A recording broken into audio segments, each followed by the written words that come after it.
apóstol de los humildes. Acá los chicos están terminando de estudiar.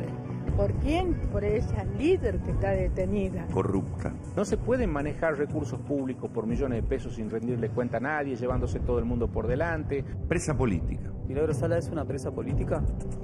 No, de ninguna forma. Patotera. A los compañeros que adherían a nuestra agrupación, echaron malamente de las casas. Hizo lo que nadie había hecho. Es uno de los mejores colegios que lo tienen acá en San Salvador de Jujuy. Se enriqueció como cualquier sindicalista. Yo lo tenía cuando recién habían empezado los pisitos estos, viste, que valía 120. Construyó casas, salitas y hasta un parque acuático. Hagamos un parque. Y empezamos a hacer cosas, digamos, y nadie diseñó nada, no pensábamos que íbamos a hacer esto. Armó un estado paralelo. Es una dirigente social que manejaba un estado paralelo en Jujuy. Cambió miles de vidas y destinos. No se olvide que acá hubo muchos hechos de violencia, hubo muertes en Jujuy, que hasta el día de hoy nadie sabe quién la produjo, cómo se hicieron. Sacó Jujuy adelante, a todos. Acá en Jujuy ella era el gobierno y el que acompañaba era Fellner. Tapando todo lo que pasaba y hacía Milagro Salas. Un proceso ignominioso contra Milagro Salas, ese proceso judicial traído de los pelos, ilegal. ¿Cómo fue el momento en el que te sacaron la vivienda? Horrible. Ha sido como que, no sé, como me hubieran quitado algo que yo nunca más iba a recuperar.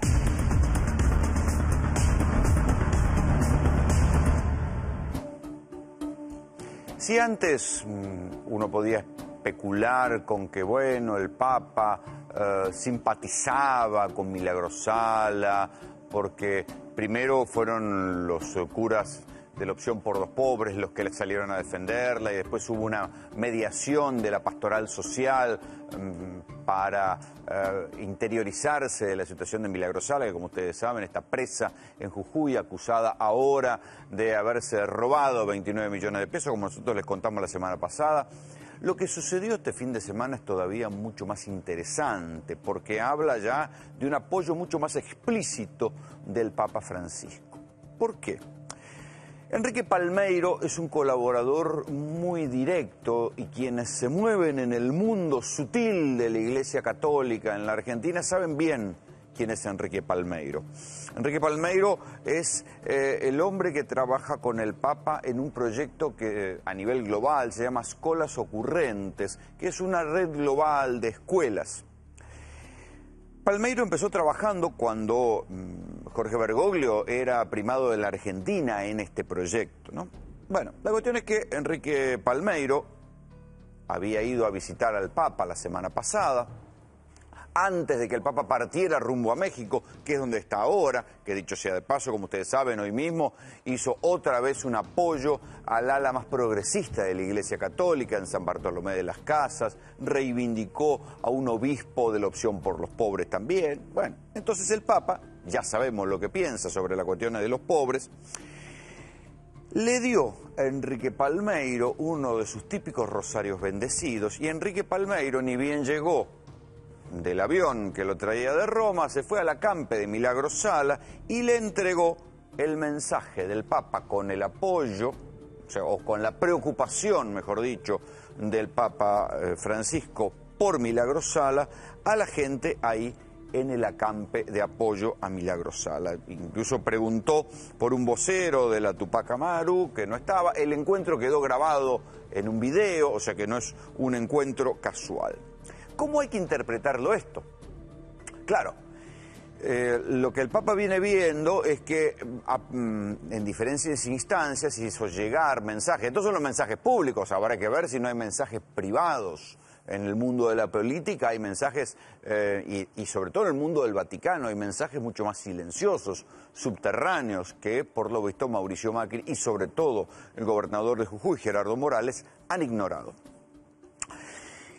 El 27 de febrero, Mauricio Macri va a ir al Vaticano y se va a encontrar con el Papa Francisco, una audiencia largamente esperada de parte del gobierno, ¿sí? Y hubo incluso alguna declaración de la canciller Susana Malcorra que dijo que bueno, que el nivel de relación de la Argentina durante el gobierno de Mauricio Macri con el Vaticano iba a ser institucional. Bueno, lo cierto es que a Macri hasta ahora, todas las veces que se le preguntó por Milagros Sala, no solo respaldó a Gerardo Morales, sino que además duplicó la apuesta. En un momento dado iba a ir una comisión de organismos de derechos humanos a ver a Macri y iban a plantear el tema de por qué estaba presa Milagros Sala. Macri levanta la reunión y viaja a Jujuy, aparece abrazado con Gerardo Morales y le manda además 500 millones de pesos de coparticipación.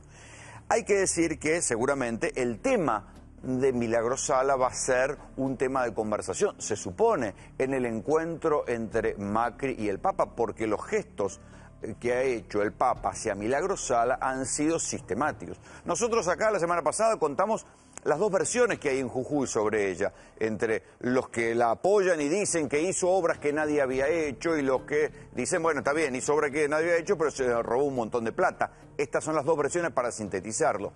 Para el Papa, lo importante es lo que haya hecho Milagros Sala y por eso la está respaldando. Si hasta ahora había gestos, digamos, laterales de gente que trabaja con el Papa que había acercado su apoyo a Milagros Sala, el hecho de que envíe el Papa un rosario a través de un colaborador directo está hablando de un gesto mucho más diplomático. ¿Por qué el Papa, podemos preguntarnos, apoya a Milagros Sala y de este modo inquieta a Mauricio Macri? Bueno, uno puede decir, porque Mauricio Macri hasta ahora no ha hecho precisamente lo que le gustaría al Papa, ¿sí? El Papa, un Papa que anda por el mundo diciendo hay que mirar a los pobres, hay que no olvidarse de los más necesitados. Obviamente debe estar leyendo con atención lo que está pasando en la Argentina, donde los primeros gestos políticos de Mauricio Macri hasta ahora fueron para los grandes grupos económicos y no para los pobres. Bienvenidos, esto es Tercera Posición. Hicieron un angelito, me arrancaron un pedazo de mi vida. La mató mi vieja, accidentó a una nena, que podría haber matado a 10 personas. Dos patrulleros descontrolados. Venía así, como hacían. En contramano y sin sirena, ¿cómo querés que lo escuches? Si lo grababa lo mataba. Un asesino. Nunca puso, no tenía sirena, no tenía nada. Iban fuertísimo, en contramano. Andan con las luces apagadas. Sin luces.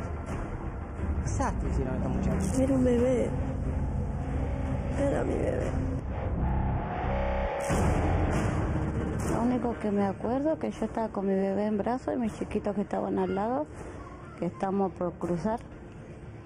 Al lado de la ruta, la cosa de cemento, nada más.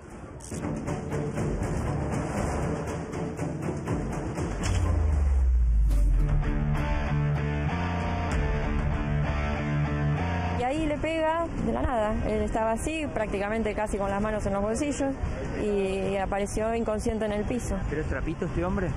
No lo sé. Yo no tengo el poder de policía para sacarlos y para erradicarlos. Lo que estoy pidiendo es ayuda. El intendente Catopodis quiere presentarse como que él finalmente fue el primero en soltarle la mano a esta familia de empleados municipales. Este otro sacó un sopapo y se lo dio. No midió. Sí, pues le fracturó doblemente la mandíbula. Cuando uno ve las cosas que pasan en San Martín, lo que ve es que es un catálogo de excusas que se arman después que los medios de comunicación descubren las cosas. 500 metros de auto tirado. De auto tirado. Es un desarmadero en el agua. 15 años que siempre fue así, nunca se hizo nada. Sucedió tanto como para que se acumulen solo en esta esquina 50 autos robados y quemados. No me van a asustar, es un vigilante que arregla con los tranzas. Había estado este sicario en la planta de él, fue a la planta de Rolón a decirle, che, me ofreció hasta la fiscalía, dame 500.000 pesos. ¿Es verdad o no es verdad lo que me dijiste? Primero, bueno, yo para saber por lo menos, de la fiscal, que te llamó para decirte ayudame a meterlo preso a Carlito, sí, la historia. Sí, En realidad, ustedes lo quieren a tu papá y a tu hermano, llámame, porque si no yo los arruino. Vas a ver las cámaras de filmación del depósito Rolón y ves como los ladrones se llevan escaleras, reflectores, cosas de la planta, la imagen frente a los policías.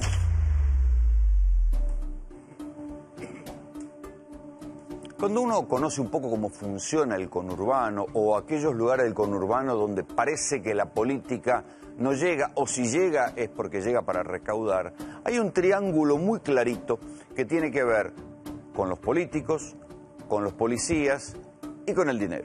Yo les voy a contar una anécdota, no les voy a decir en qué municipio sucedió, me la contó un intendente directamente, tampoco les voy a decir de qué partido era, porque no viene al caso.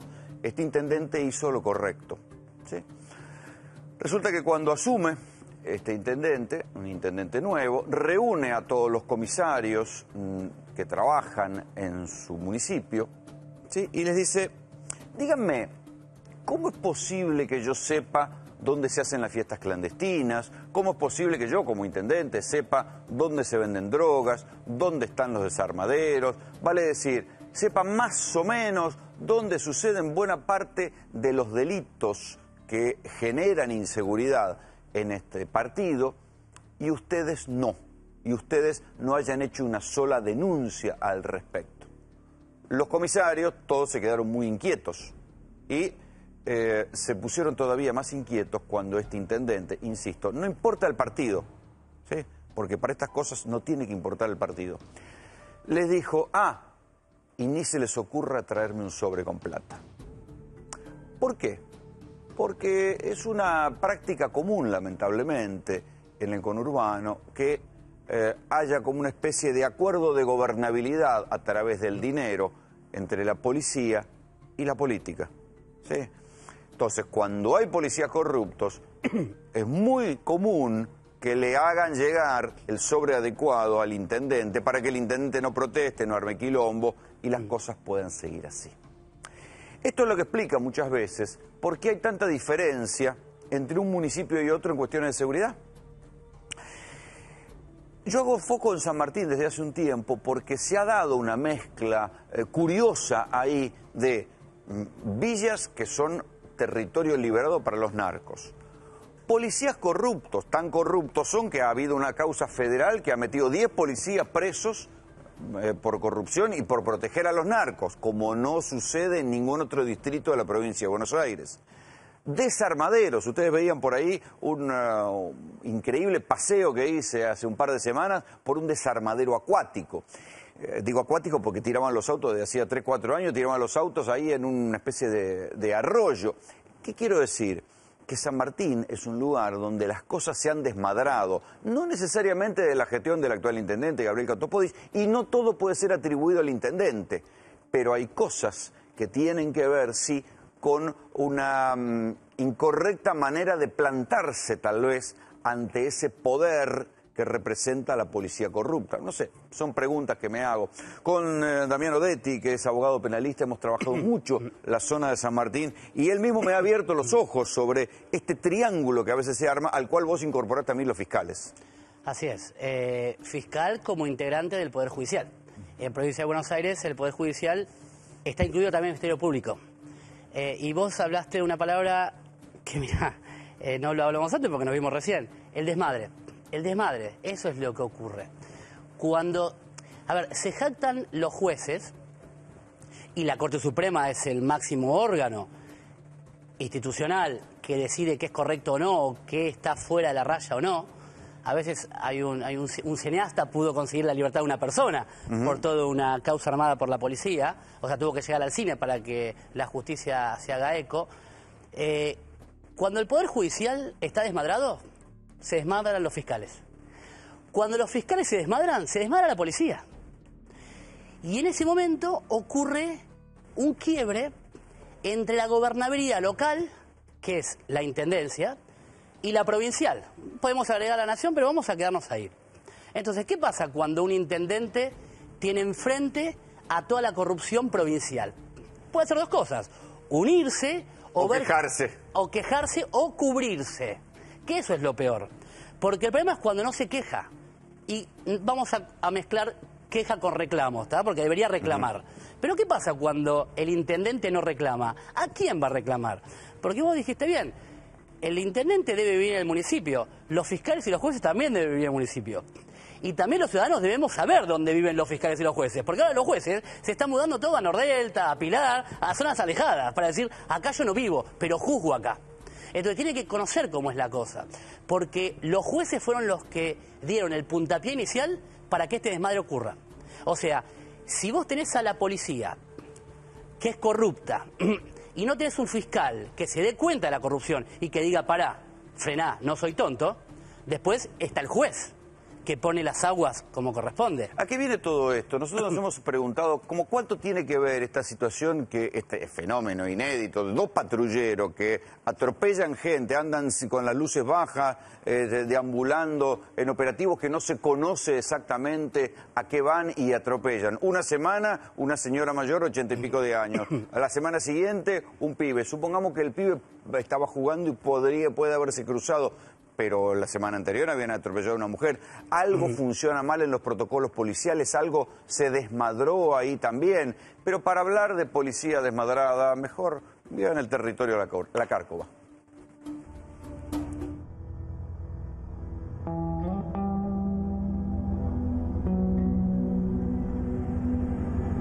La Cárcova no es una villa de emergencia típica. La mayoría de las calles están asfaltadas y no hay grandes laberintos como en la Villa 31 o la 1114.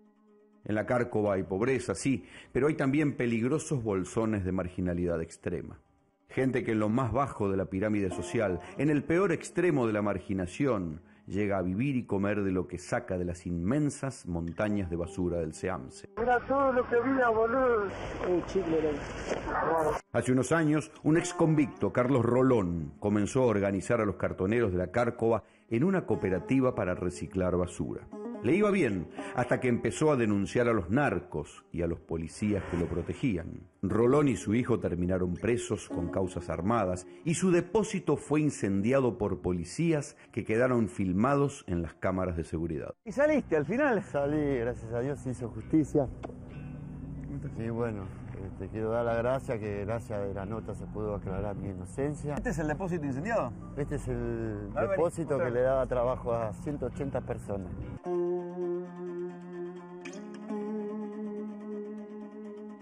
¿A quién molestaste vos como para que te armen causa? Para que te armen causa tiene que haber un entramado de policías y fiscales. Y molesté a la policía porque acá el que maneja la droga de la policía y lo que vende droga son soldados de la policía. Y a mí lo que me molesta es que acá tenemos 25 homicidios sin aclarecer cuando los pobres son más utilizados por el poco más vivo. Entonces, como tenían un arreglo con la policía, iban presos los perejiles, como uno dicen, y lo que matan y lo que hacen daño no van presos. ¿Quién es Gil? Gil es un jefe de calle de acá de la Cuarta de San Martín, que él es el que generaba la corrupción acá, el venta de droga. ¿Está detenido? Está detenido, yo lo denuncié hace 2 meses atrás, acuérdate, por droga. ¿Empezaste a denunciar a los policías y la connivencia con el narcotráfico? ¿Es verdad esto? Sí, es verdad, las denuncias las tengo hecho en La Plata. El que maneja la droga acá en San Martín es la policía. Tenemos Daniel Gil, la Cuarta de Suárez. Daniel Gil, el policía que acusaba a Rolón, hoy está preso por narcotráfico. Este pasillo, que fue el pasillo allanado donde encontraron la droga, vean a la distancia que está de la escuela. Aquí, este paredón pintado es la escuela. O sea, fíjense a la distancia que se vende la droga de una escuela en un barrio del conurbano bonaerense. Para poder mostrar los búnkers de Ceferino Benítez, tuvimos que entrar a la Cárcova escoltados por varios patrulleros. Aún así, cuando llegamos al lugar donde lo detuvieron, la cosa se puso brava. ¿Qué quieren firmar? El cartel, nada más. No, y bueno, vayan a firmar, hay un montón de carteles en la esquina. Yo no quiero. En la esquina hay una banda de carteles si quieren firmar. Quiero que vengan a firmar. Yo no quiero. Yo no quiero porque te digo la verdad, me van a llevar en cana, pero te rompo eso. No, pero no, no, si pero vamos no a hablar quiero. tranquilamente, ¿no? No, no quiero. Toquemos lo que quiera, pero la casa no la van a firmar.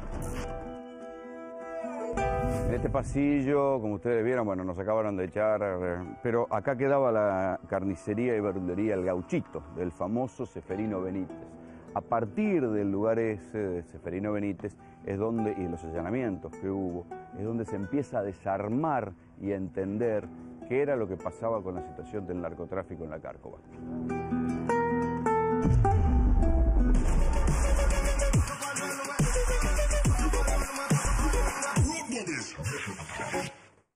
Esa situación de narcotráfico en la Cárcova llevó a que una jueza federal, la jueza Vence, ordenara detener a 10 policías, ¿sí? 10 policías de la provincia de Buenos Aires, ¿sí? Los ordenara detener por proteger el narcotráfico en esa zona.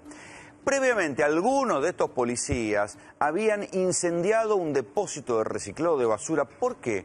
Porque el que manejaba ese depósito de reciclado de basura le ofrecía trabajo a los pibes que para ellos tenían que estar vendiendo drogas en otros lados. El detalle es que los policías quedaron grabados en una cámara de seguridad. Fíjense de qué estamos hablando de lo que sucede en San Martín. Los policías reclutan pibes o atacan a los que le quitan los soldados del narcotráfico a los propios narcos. Estos son los policías incendiarios. En José León Suárez, el incendio de una planta recicladora. Parecía un incendio más de tantos que se suceden en el conurbano. 30 dotaciones de bomberos para extinguir un incendio que del lugar no dejó nada. Cerca del SEAMSE, en el camino del Buen Aire, ardió una planta de reciclado de basura y neumáticos. Pero la planta que ardió tenía su historia. Por extraño que parezca, esa planta que le daba trabajo a 300 personas fue iniciativa de un analfabeto, Carlos Rolón. Rolón es un líder popular muy conocido en la zona de José León Suárez. Tuvo problemas con la justicia en el pasado, sí, pero cuando salió se recicló, se readaptó a la sociedad y logró agrupar a un grupo de 300 cartoneros. Con ellos lograron que el SEAMSE les cediera un predio y ahí armaron una planta de reciclado. Los problemas para Carlos Rolón y su planta recicladora comenzaron cuando quiso denunciar la connivencia entre los narcos y los policías de la zona. No me van a asustar estos vigilantes que arreglan con los tranzas, porque acá es tierra de nadie. Mientras Rolón estaba preso, comenzó una serie de extraños robos en la planta recicladora. ¿De robos? Con personal policial de custodia y con cámaras por todos lugares. Vas a ver las cámaras de filmación del depósito Rolón y ves como los ladrones se llevan escaleras, reflectores, cosas de la planta frente a la imagen. No, la imagen frente a los policías. La planta tenía custodia de la policía bonaerense y eran hombres de la bonaerense quienes monitoreaban sus cámaras de seguridad, pero dicen que nunca vieron nada. Este es uno de los robos. El ladrón se lleva la escalera, los policías de guardia nunca se dieron cuenta. Hay que decir que estos policías tampoco valoraban mucho las cámaras de seguridad. Aquí, por ejemplo, se ve cuando uno de ellos tira un palo para romper una de las cámaras.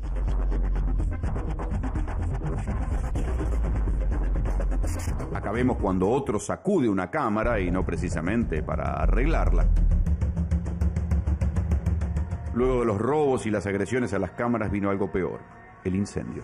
Lo que entiendo yo es que la Fiscalía, encontrándose en un brete en donde podía ser pasible no solamente de un sumario administrativo, sino también de una condena penal por trabajar con un sicario haciéndolo mentir en contra de una persona inocente, mandó a la policía, entiendo yo, que es lo que aparece en las imágenes, mandó a la policía a prender fuego. Aquí se ve como uno de los policías encargado de custodiar la planta se va 20 minutos antes de que empiece el incendio.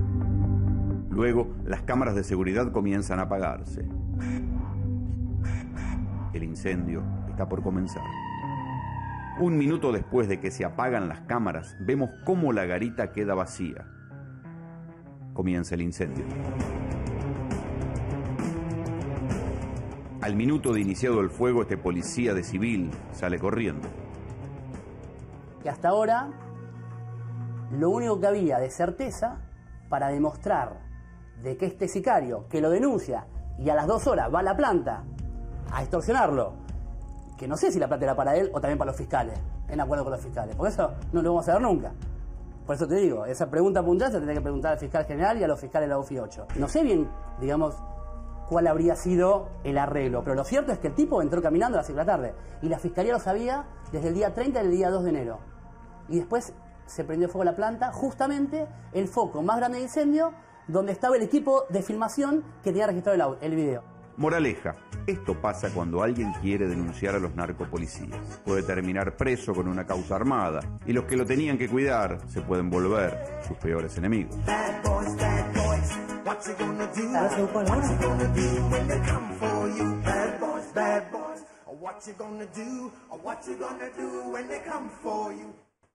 Narcos, narcopolicías, desarmaderos de autos, patrulleros que atropellan gente porque andan sin balizas, no se sabe bien haciendo qué. Le voy a preguntar a Gustavo Suárez, que es concejal por Cambiemos en el municipio de San Martín. ¿Qué pasa en San Martín? Pasa, creo que está claro el informe y acompañando un poco lo que decía Damián, cuando se cambian los roles, ¿no? Cuando vos sos el Estado que te eligió la gente y no controlás, no velás por el mejoramiento de la calidad de vida. Pasa cuando la función de la fuerza pública, como es la policía, cambia el concepto para lo que uno se incorporó a la fuerza, cambia cuando la política partidaria se olvidó, por lo cual fue electo en lo que es urbanización, lo que es contención social, lo que es mejoramiento de la calidad de vida, mejoramiento de los servicios ¿Vos vivís básicos. cerca del desarmadero ese que yo mostré, el desarmadero Yo acuático? vivo en ¿Contabas? Barrio Libertador, José León Suárez, exactamente. Entonces, cuando la gente... ¿Exageró la nota? No, para nada. Gracias. Para nada. Y aparte... No, porque estaban muy enojados ahí, la gente del intendente estaba muy enojada porque decía que yo exageraba. No, aparte no se puede enojar porque yo vivo en de la hecho, zona. lamento, el intendente Gabriel Gatopodi estaba invitado para esta noche para ver si podía explicarnos qué es lo que pasa en San Martín. No quiso venir. No, vivo en la zona, una zona inundable, una zona que falta la mejor calidad de vida, de los servicios básicos y cerca de asentamiento, donde vos estuviste en el riachuelo, continuamente se arrojan los autos y la gente, como te decía, esto es normal. Y cuando se vuelve normal, es la ausencia del Estado. ¿Incendian autos al lado de las casas? Sí, pero lo toman como normal. Inclusive cuando te roban algún auto con un equipo de gas, la gente escucha las explosiones y lo toma como algo normal. ¿Por qué? Porque sentí la impotencia de la falta de la presencia del Estado. Recordemos que hace poco hubo una persecución espectacular a unos pibes que habían robado un auto que terminan atropellando a una mujer y su beba de 7 meses. Exacto. Esto quedó registrado como la cosa espectacular de que atropellaron a una mujer, pero de lo que nosotros intentamos hablar es que detrás de esa persecución policial lo que había es algo que también existe en San Martín y que nosotros mostramos, que es la tremenda industria de desarmaderos de autos. La mayor parte de los autos robados terminan desguazados para ser vendidos como repuestos. Los desarmaderos son un engranaje fundamental del delito que más muertes provoca, el robo de autos. Los delincuentes habrían querido robarle el vehículo, rompieron el vidrio de un culatazo y le dispararon a Gastón en el pecho. Contame qué es este río y por qué hay tantos autos acá desarmados. Bueno, esto viene de hace muchos años, del 2000 más o menos que yo estoy viviendo acá, son 15 años. Que siempre fue así, nunca se hizo nada. Lamentablemente pasaron muchos gobiernos y para nada. Pero que esto es como un desarmadero de autos directamente, porque vienen y los tiran acá. Sí, vienen, le tiran ahí y nadie dice nada, porque la seguridad que hay es muy poca. Lamentablemente creo que la policía... Yo ya conté como 50 autos. Y hay mucho más, ese es lo mínimo.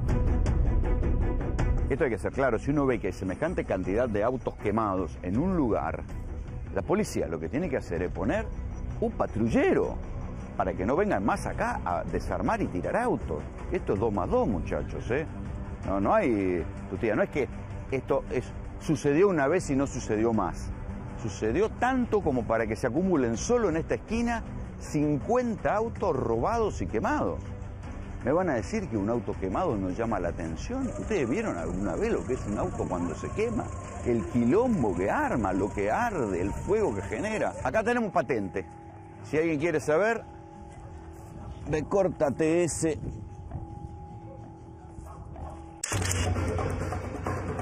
¿Cómo llegan hasta acá? Vienen, lo tiran acá, lo desarman, al costado de ahí del Sanjón.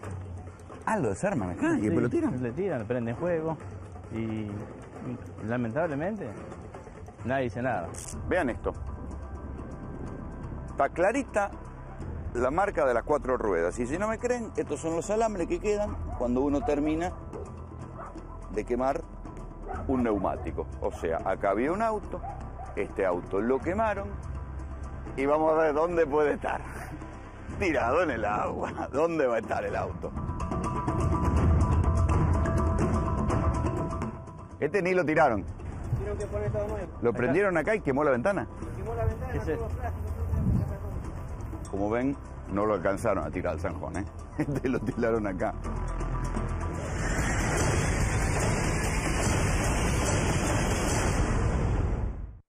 Bueno, vos vivís cerca de ese desarmadero. Exactamente. ¿Cómo es posible que no vayan a buscar los autos, aunque sea?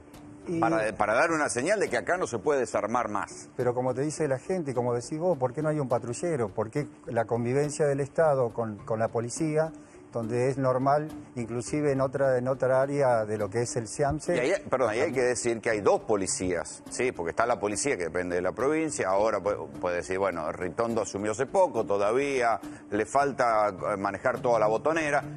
Pero también existe la policía municipal, o sea que también se podría utilizar parte de la policía municipal, los pitufos estos vestidos de azul, se lo podría utilizar para prevenir, ¿o no? No, pero aparte... ¿O no pueden hacerlo? Está bien en una especie de marketing político que hace desde el municipio. El intendente dice necesita ayuda. La ayuda se la da siempre y cuando uno tenga vocación de servicio, de querer cambiar las cosas. Si vos no querés cambiarla, por más que seas Catopodio, por más que sea quien quieras que sea como intendente, si no hay intención de querer cambiar, la realidad es, si vos encontrás 5 cuadras de autos quemados, ¿qué hay que hacer? Intervenir, poner patrullas, y si tiene que saltar un comisario, sacarlo, y si tiene que saltar un fiscal, actuar contra el fiscal, y si hay que actuar contra un juez, hay que actuar contra un juez. ¿Un fiscal puede tener algo que ver, o los fiscales tienen alguna responsabilidad en esto, que un lugar se convierta en un desarmadero de autos robados y no...? Como te dije, algunos fiscales de San Martín que yo conozco viven en San Martín. Pero te voy a plantear un interrogante con 3 claves para ver si lo podemos desmenuzar en solamente 30 segundos. Pone un programa de entretenimiento, está bien. Da para otros programas y después, si querés, te traigo todo el material, que sabes que tengo mucho. Número 1. ¿La policía nos cuida o debemos cuidarnos de la policía? Que esto es lo que está apareciendo ahora. Vos tenés... Bueno, sí, después de los 12 atropellados, digamos, hasta el propio intendente pidió que releven a la cúpula de la policía de San Martín. Y vos sabés perfectamente que en el Juzgado Federal 2 de la doctora Vence de San Martín metieron preso, como dijiste, un montón de policías por vínculo con el tráfico. Bien. Cuando yo investigué la primera nota que salió al aire, esta de Rolón, con el sicario, ¿te acordás? Que lo había mandado el Rengomar o Manu Rutia para matarlo a Rolón, etcétera, etcétera. ¿Cómo respondió el Poder Judicial? El doctor Lucas Ollanarte me formó una causa penal. La Fiscalía le dijo, forme una causa penal a Odetti por investigar esta causa. Y Ollanarte dijo, sí, fórmese la causa penal. O sea, los tribunales de San Martín, un fiscal y un juez te persiguen a vos por haber... Y le está investigado esto que nosotros la corrupción policial, que aparte salió en video y grabado. Y que después hay una causa policial, una causa federal que lo reafirmó. Pero que lo reafirmó. Porque buena parte, a ver, aclarémosle a la gente, buena parte de los policías corruptos que perseguían a Carlos Rolón en esa investigación que hace Damián Odetti, terminan después presos en otra causa federal por proteger a los narcos. O sea que la justicia federal, no la provincial, terminó corroborando lo que nosotros decíamos. No solo eso, sino que también están pidiendo ayuda al Poder Legislativo Judicial, que sería el Colegio de Abogados, que es el que regula nuestra profesión y el que puede sancionarnos o sacarnos la matrícula, que es lo que están buscando. O sea, sacarte la matrícula, para que no pueda meterme las causas adentro.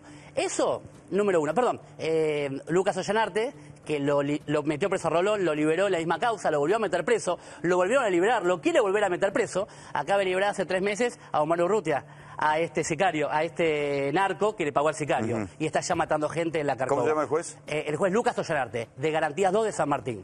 Bueno, ese juez, que es un juez corrupto con todas las letras, pero eso lo estoy diciendo yo, no quiero que te hagan problema vos. Eso es como la primera clave para entender esto. La segunda clave, fíjate, recién el año pasado, mirá la historia que tiene la policía de la provincia de Buenos Aires. El año pasado comenzaron Silvia Irigaray, presidenta de la Madre del Dolor, una de las personas, la fiscal Morinelli, ahora fiscal general de San Isidro, interina, que está reemplazando al corrupto fiscal Novo, están dando charlas a la policía nueva de derechos humanos. Recién ahora se le está dando cátedra a los policías de derechos humanos. Segunda clave. Tercera clave, y eso te lo voy a traer en otro programa, si es que me invitas, porque está recién fresquita la denuncia. No, fresquita la denuncia y no quiero entorpecer la investigación de un juzgado federal. Por suerte, algunos policías que caen en la trama de la corrupción se acercan a mí, a pesar que yo los denuncio a muchos de ellos.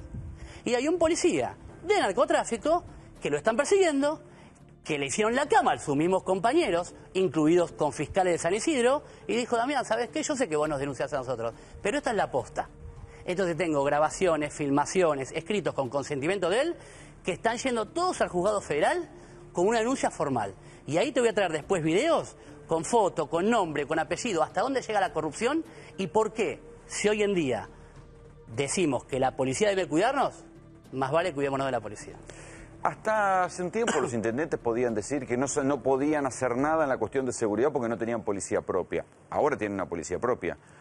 ¿Estas policías se complementan, compiten con la policía de la provincia en un caso como San Martín? ¿Cómo funciona eso? Yo creo que no hay coordinación y es mucho marketing.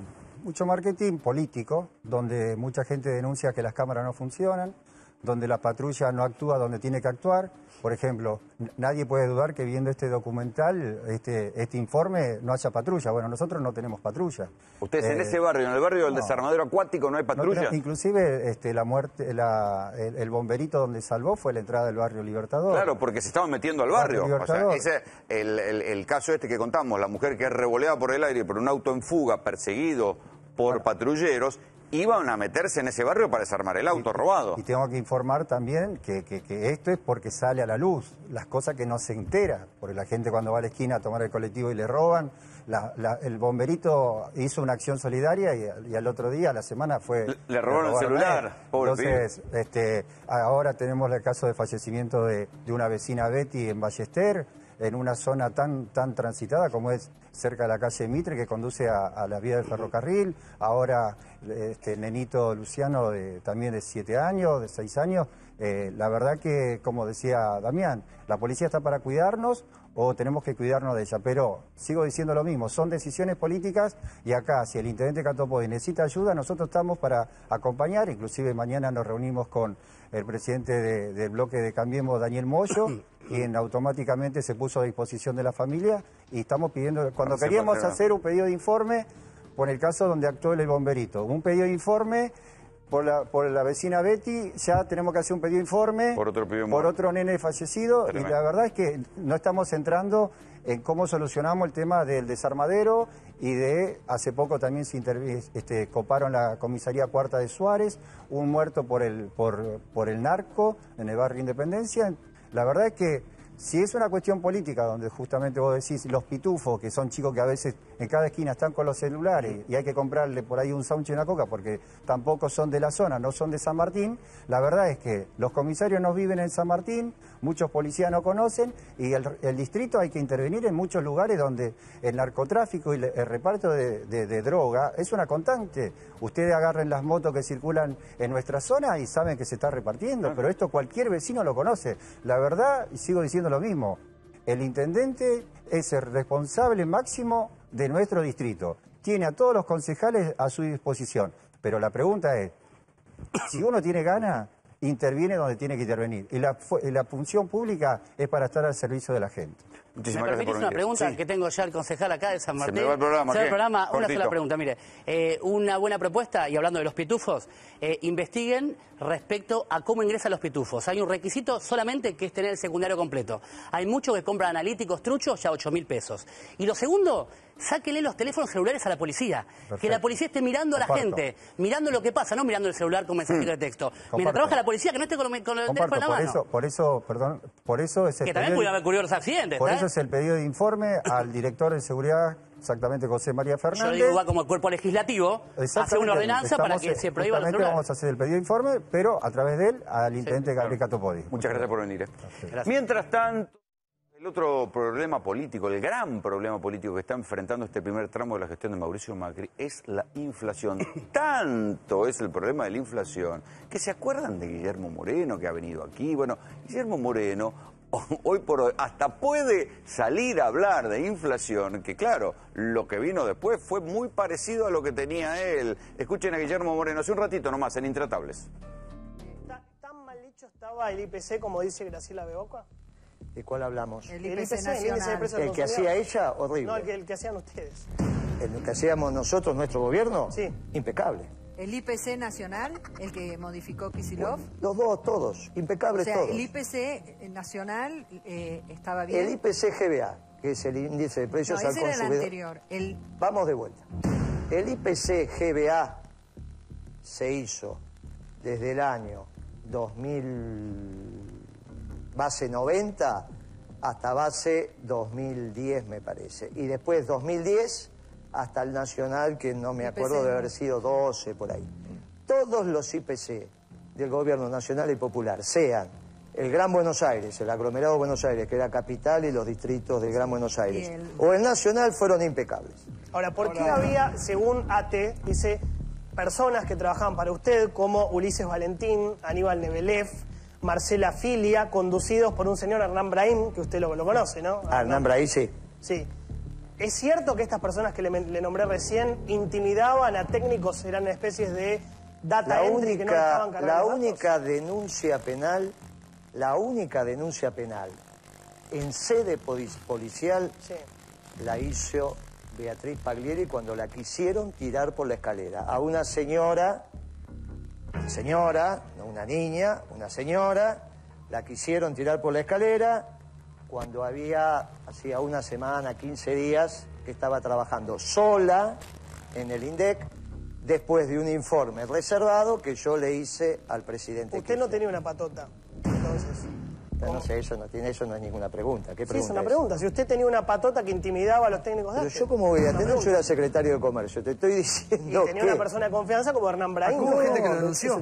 Por eso, Marcela Almeida, la misma La verdad que no hay ninguna denuncia en sede policial. Vuelvo a decirte. Sí. La única denuncia en sede policial que se hizo por atentado, hostigamiento, términos físicos, lo hizo Beatriz Paglieri, que fue la primera funcionaria que mandó la ministra de Economía de aquel entonces para ratificar o rectificar el informe reservado que yo le había hecho al presidente Kirchner. Pero naturalmente después de casi 15, 20 días de trabajar, no solo ratificó el informe, sino que agregó un montón de cosas más que llevó al presidente a tomar las decisiones que tomó. Moreno, hablando de denuncias concretas, ¿no? Recién, retomando un poco lo que decía Santiago del Moro, el balance que usted hacía y dijo, bueno, de los 12 años de gestión, espectacular. Ahora, ¿cómo convive usted hoy o qué opinión tiene de Ricardo Jaime, causas por enriquecimiento ilícito, tragedia de 11, o Milani? Porque ahora que lo escuchamos hablar más, vemos cuál es su posición ideológica. ¿Cómo ha convivido usted con un gobierno que tuvo a Milani y a Jaime? De funcionarios de mi gobierno que no sean de mi gestión, no voy a responder. Pero pará, tomando lo que dice Débora, antes usted no hablaba, ¿por qué hablar ahora? Porque antes la decisión comunicacional del gobierno era que yo no hablara. Y yo respeto, hago parte de un equipo. Es lo mismo que vos tenés acá un equipo de 8 personas. Sí. Algunos hablan, otros no, vos das la palabra. En este caso... No somos gobierno igual. No importa, pero es un equipo. Lo que estamos decidiendo en este equipo, el que mandaba dijo, usted no habla y yo... ¿Te hubiese gustado hablar en ese momento? No. Yo acepté gustoso la instrucción que me dieron y no tuve ningún inconveniente. Moreno, hasta el 10 de diciembre del 2015 no habla y no hablé. Sí. Por favor, pero que no está mal eso, cada uno decide cuando habla, ¿no? Por eso. Bueno, ahí lo tienen a Guillermo Moreno. Una de las primeras víctimas de Guillermo Moreno, que renuncia después de la intervención del INDEC, fue Graciela Bebacua, que era la directora del Índice de Precios al Consumidor. La gran intervención del kirchnerismo en aquel momento fue sobre el Índice de Precios al Consumidor, lo que se mide en la inflación. Fíjense cómo será de complicado el combate contra la inflación que está llevando el macrismo y que no la está llevando del todo bien, que acaba de renunciar, no se sabe si renunció o si la echaron a Graciela Bebacua del INDEC. El macrismo, una vez que asume Mauricio Macri, lo pone a Jorge Todesca como interventor en el INDEC y como segunda la pone a Graciela Bebacua. Bueno, ayer Rogelio Frigerio se presentó en un programa de televisión y prometió que en 60 días iba a haber números ciertos de inflación. Se sintió bastante ofendida Bebacua porque consideró que no eran los plazos para hacer un trabajo razonable y hoy se conoció su renuncia. Está aquí con nosotros Gustavo Marangoni, fue presidente del Banco Provincia. ¿Qué es lo que está pasando con la inflación y el modelo Macri? Mirá, hubo decisiones originales que uno puede coincidir en que estuvieron bien tomadas. Por ejemplo, la salida del cepo. Por ejemplo, la eliminación de las retenciones, las llamadas retenciones al complejo agroalimentario. Y eso está bien. Ahora, esas acciones a la vez generan reacciones que vos tenés que tomar en cuenta. Ejemplo, vos eliminaste las retenciones al maíz. Ahora, el maíz... O sea, recaudás menos plata. Recaudás menos plata, pero al margen de eso, digo, el maíz, además de venderlo afuera, se usa dentro, se utiliza dentro para engordar pollos, para engordar chanchos, para engordar vacas en algunos casos. Es decir que si se genera un aumento muy importante, te impacta sobre la mesa cotidiana de la gente. Pero si vos le quitas las retenciones, ¿no lo estás abaratando? No. ¿Le estás quitando impuestos? A ver, déjame ir a la situación del 10 de diciembre. 10 de diciembre, dólar, déjame redondear, oficial en 10 pesos. Retenciones de 25%, 30% para el maíz, el productor recibe 7. Ahora el dólar está a 15 y no hay retenciones. El productor recibe 15, el productor o quien lo exporte. ¿A dónde va a buscar venderlo? A donde le paguen más, a donde le paguen 15, a donde le den dólares. Lo va a exportar. Ahora, vos como gobierno tenés la responsabilidad de entender que para que no suceda plenamente eso, tenés que establecer algún tipo de mecanismo en todo lo largo de la cadena para poder aminorar el impacto que puede tener. Yo puse el ejemplo del maíz, podría ser el ejemplo de otras cosas, no de la soja, porque la soja en general se vende todo afuera, se consume poco adentro. Lo que señalo es que hay medidas que estuvieron bien tomadas, pero ellos dicen que vos tenés que fijarte el impacto. Ni el maíz, ni la carne, ni el trigo se están exportando todavía. Bueno, lo que pasa es que eso no sería consistente con la información que dice que se liquidaron en enero 3.000 millones de dólares. Si se liquidaron es porque se vende, si se vende es porque alguien lo compra. Pero insisto, esto no es una impugnación, es simplemente señalar que aun cuando vos tomes una buena medida, tenés que tener en cuenta las consecuencias de esa buena medida que pueden ser no tan interesantes. Entonces, ¿qué supone? ¿Que la inflación la va a acomodar simplemente la oferta y la demanda? Yo te diría, no, porque eso va a dejar un tendal de muchos afectados. Noviembre, diciembre, enero y se presume que febrero a 4%, que sería una estimación más o menos lógica, acumula casi 15% de inflación. En alimentos, 5 más. Entonces, eso te impacta sobre el poder adquisitivo y, lógicamente, te va a marcar la cancha, si me permitís el término, sobre la paritaria. Hablando de marcar la cancha, justamente, Sergio Massa, que es una especie de aliado táctico de Mauricio Macri, tomó distancia sobre lo que está pasando con la inflación. En general, cuando arranca un gobierno, uno toma los primeros 100 días para evaluarlo globalmente, integralmente, porque ahí podés ver cómo interactuaron las diferentes áreas y cómo reaccionaron las distintas medidas. El tema más importante, diciembre, enero y febrero, y lo que va de febrero, vienen siendo meses con un alto nivel de inflación y además con pérdida de poder adquisitivo de la gente. La gente está perdiendo en el bolsillo lo que siente que en algún momento había ganado a la hora de ir al supermercado, a la hora de ir al kiosco, a la hora de ir al almacén del barrio. Vos no podés pretender, digamos, urgente bajarle las retenciones a la minería y no bajar el impuesto a las ganancias. Lo que no se puede es mirar atónito y no hacer nada. El gobierno tiene que tomar medidas ya para frenar la suba de precios porque le está pegando a la gente en el bolsillo de manera violenta. Me parece que es clave que estos próximos 20 días la agenda sea la agenda de la gente.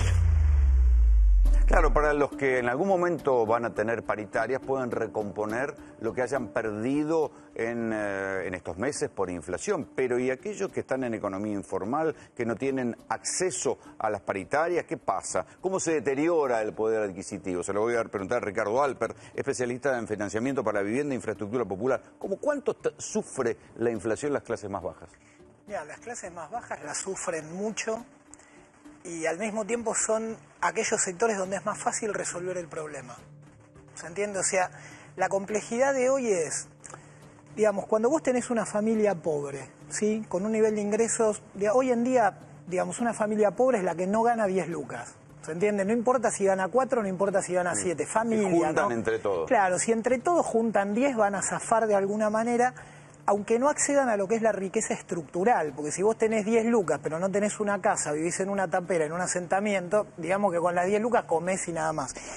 El punto es el siguiente, yo creo que más que hablar, digamos, de lo que hoy en día le pasa a la familia humilde, de lo que tenemos que hablar es de cuáles son los instrumentos para que esas familias humildes entren en un círculo virtuoso de producción y consumo. O sea, lo que le está pasando hoy a las familias humildes en general en la Argentina es que son improductivas.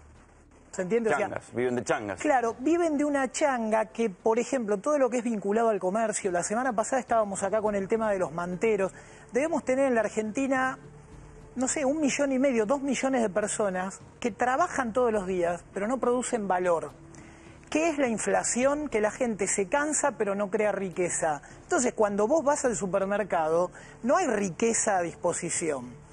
Vamos a un ejemplo, digamos, tonto. Acordémonos cuánto valían los 90 un choripán y cuánto vale hoy.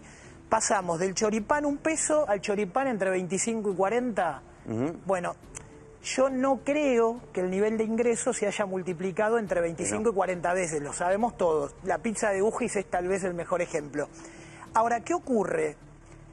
Cuando se prueba simplemente con imprimir más billete para dárselo al pobre, el resultado es que en lugar de aumentar la cantidad de pizzas que come el pobre, lo que ocurre es que aumenta el precio de la pizza. ¿Cuál es el desafío actual? Que esas millones de personas que no están creando riqueza, creen riqueza. Si logramos eso, yo creo que se empieza a revertir la cuestión. ¿Se le da atención a esto o los años de kirchnerismo fueron años de apagar incendios y no hubo una mirada de largo plazo? Acá se dijeron muchas cosas interesantes. En primer lugar, a lo mejor estamos flacos de medidas que tiendan a proteger el ingreso o mejorar el ingreso de los sectores más humildes. Por ejemplo, lo que tiene que ver con la devolución de IVA a alimentos. Eso podría ayudar. También, obviamente, ya en una escala superior, el tema de ganancias al que hacía referencia el diputado Sergio Massa. ¿Qué señalo con esto? Y lo digo desde un buen lugar, porque no se trata tampoco, cuando estás en otra vereda, prender fuego a todo. ¿Cómo no se dieron cuenta de esto? Fíjate lo otro, con lo fácil que es. No es fácil estar del otro lado, no es fácil tomar decisiones, pero sí es cierto que llama la atención apelar únicamente al tema de la inflación, a lo mejor ha llamado de buena voluntad. A ver, hacer una aplicación para cargar los precios puede ser una medida simpática, pero claramente... No es una medida antiinflacionaria. Absolutamente, es insuficiente. Incluso a mí me parece que tiende a echarle la culpa al consumidor, ¿no? A ver, obviamente que el consumidor, en su responsabilidad y en la mejor elección que haga, ayuda, pero aquí tiene que ver con algún video que pasaste recién. Que vos en el pasado reciente hayas tenido regulaciones mal implementadas o rústicamente implementadas no quiere decir que tengas que eliminar las regulaciones. Tendrás que hacer mejores regulaciones, tenés que tener una mejor calidad de intervención del Estado, pero controles, pero tener acuerdos, pero tener pactos entre quienes son integrantes de una cadena de comercialización. Tiene que haber, porque si no, ¿cuál es la herramienta que tiene el Estado para ayudar? Este fin de semana hubo un caso tremendo en Merlo, Inti.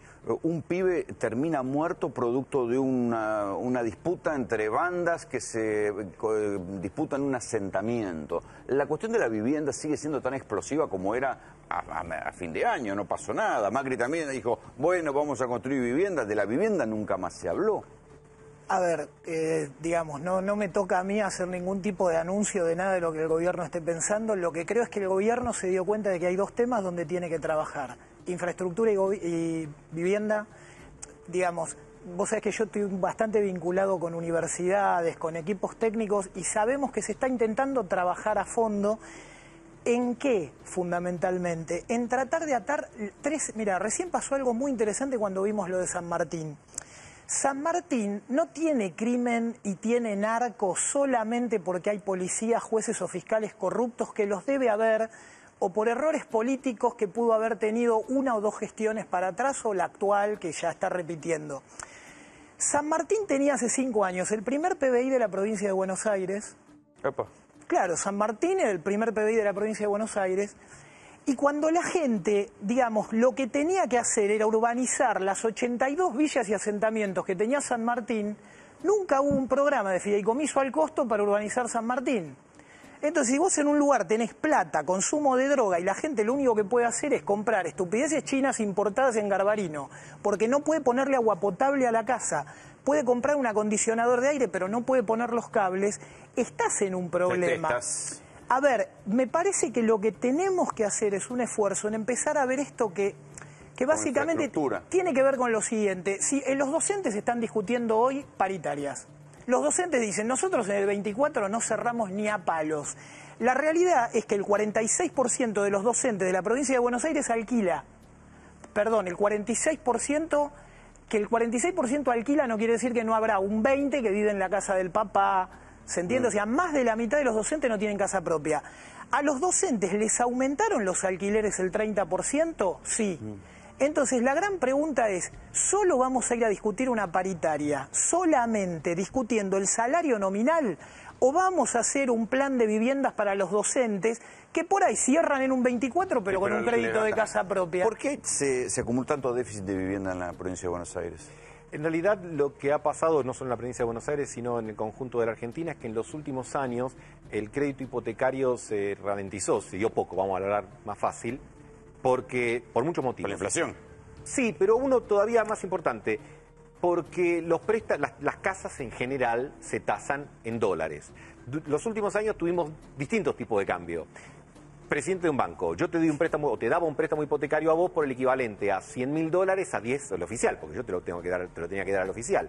Vos ibas, pero con eso no conseguías pero ¿por qué dejó de haber, conseguías 60.000, con lo cual no haber loteos, viviendas populares, que esas no iban dólares? Hay distintas, obviamente que hay distintas y hubo distintas herramientas en materia hipotecaria, distintos programas, inclusive del banco y todo, pero con un impacto mucho menor al que en la Argentina de décadas atrás habíamos conocido. En parte por lo que te explicaba, a lo mejor de una cuestión cambiaria y coyuntural, pero en otra por una cuestión evidente, porque para pagar, a ver, los bancos tienen que prestarte a 20 años y tienen depósito a 30 días. Así que también la inestabilidad afecta a eso. Y después, una cuestión obvia, la relación cuota-ingreso. Vos hoy, para una familia de clase media de algún lugar de la provincia de Buenos Aires o de la Argentina, para una vivienda mediana, a lo mejor tiene que pagar una cuota de 25.000 pesos. Sí, no la pregunta es, ¿cuántos ganan 75.000 para destinar un tercio, que es lo máximo que el banco más o menos te permite en la relación cuota-ingreso? Y eso te va a dar la respuesta de por qué. Muchachos, muchas gracias por venir. Gracias por la invitación. Esto que les voy a contar ahora no es una noticia de farándula y de espectáculos, es un debate político, muchachos. Porque, ¿se acuerdan de Vicky Zipolitaki, la misma que hace un año era considerada una especie de bestia negra que quería arruinarle la carrera a Recalde en Aerolíneas Argentinas cuando se subió a la cabina del piloto y manejó el avión que iba a Rosario y eso terminó en un juicio en la Justicia Federal? Bueno, ahora Zipolitakis está de novia con otro dirigente de la Cámpora. Fíjense qué curioso. José Otavis acaba de, lo tuitearon ellos, ¿no? Una especie de compromiso, digamos, con Vicky Zipolitakis, más allá de lo que uno pueda, digamos, el morbo que genera esta idea del romance entre el político y la vedette. Lo curioso es que esto generó reacciones dentro del propio kirchnerismo y un peso pesado del kirchnerismo original, como Luis Delía, le contestó en durísimos términos, muy despectivos hacia Zipolitakis y hacia Otavis, obviamente, y desató un debate interno. O sea, fíjense, el debate que no se hizo sobre por qué se perdió, por qué el kirchnerismo perdió las elecciones, terminó haciéndose en función de Vicky Zipolitakis. Estas son las cosas curiosas que tiene la política argentina. Y con este detalle, nosotros nos vamos. Esto fue Tercera Posición. Buenas noches.